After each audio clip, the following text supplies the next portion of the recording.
Today I'm still working on finishing up my Light Wish sketchbook. I'm going to be taking some inspiration from the Creative Abstract Watercolour book. It's one of my favorite watercolor books, and I've never done this tutorial. So I'm going to just dive in and do it. I'm going to sketch it out. I don't think she really sketches it that much, but I'm going to just sketch it out and try that first to give me some guidelines, because I feel like that's what I need. And then I'm going to go in there with watercolor after, and then let that dry naturally. And once that dries, then I'll go in and do some doodles. So that's my plan today. I hope you enjoy it.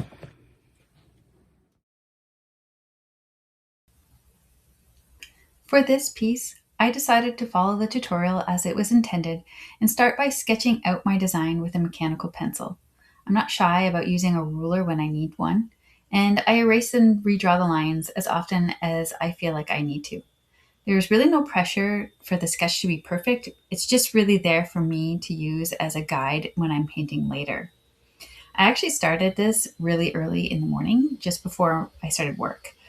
This helped me sort of set my tone for the day and set me up to take periodic breaks throughout the day.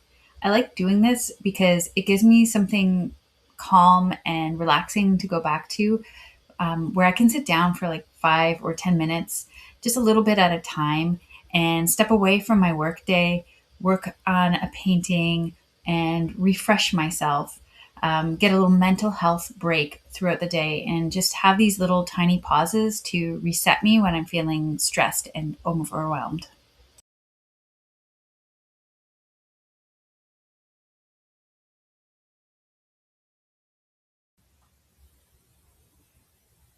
Here, I'm actually filling in my sketch using my watercolors. I'm working with my Meeden palette, and I chose a range of blue shades that closely match the tutorial that I was following in the Creative Abstract Watercolor book. Because I'm painting on a smaller 5x7 sheet, the one that I got from my Light Wish book, I wanted to make sure that my brush gave me enough control, so I used my Meeden #2 quill brush. I really love these brushes. This particular one is small enough for the detail and the finer points that I needed to get through, but it still holds a good amount of water.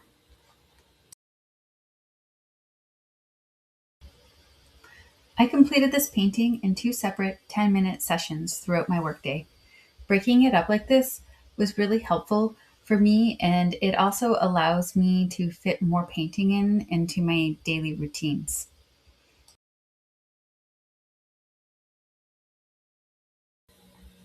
And here I'm just finishing up the painting. And once it's all complete, I set it aside and I let it dry naturally so that I don't blow it around with my drying tool. And then when it's all dry naturally, I'll start to go back into it, following the remainder of the tutorial to do the mark making and finishing details.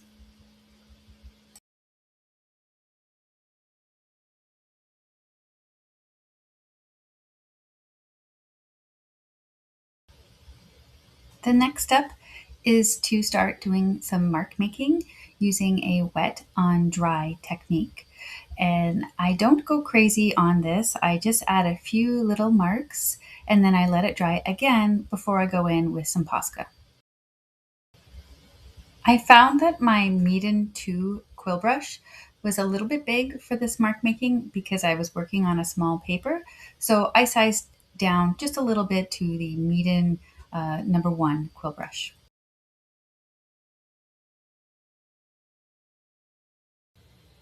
Once again, after letting my wet on dry technique dry completely naturally, I went back in with my Posca pens, starting with the white and then working my way to the gold. I didn't bother waiting between using the different Posca colors. I didn't feel like they needed to have an air dry time between sessions. And I was also at the end of my day and ready to just finish up. I'm happy with the results. I followed loosely the examples that were in the Creative Abstract Watercolor book, but I did sort of rein in the amount of mark making that I did. I felt that because I had a smaller surface area to work on, Again, I'm working on basically a 5x7, 6x7 type style paper, whereas in the original tutorial, I believe she was on a 9x12 or an 8x10. So she just had a little bit more room to work in. Whereas for me, I felt like when I went in there too much, it absorbed all of the interest, and you wouldn't see what was happening with the actual watercolor. So that was the only real adjustment that I made. But ultimately, I had a really wonderful time doing this tutorial, and I think that I made a beautiful little piece. And this type of tutorial is just a really nice way to build up some confidence in using your paints. Even if you follow something more or less to the T, it gives you that time in with your paints and that in with your paper and your markers and your learning. And I will carry forward whatever little lessons I learned today into something that I will make that will be my own creative inspiration instead of just necessarily a tutorial straight out of a book. It was also a really wonderful way to unplug throughout my day, and it was a great exercise for my own mental health. I didn't really have to make decisions, I just could zone out and have a zen place to paint from without having to worry about, oh, what should I paint today, and all of that, because I was following a guided tutorial. Thank you so much for being here and creating alongside me. If you enjoyed this video, please feel free to like or subscribe and let me know what you would like to explore together next. Thank you so much for being here, and I will see you all soon.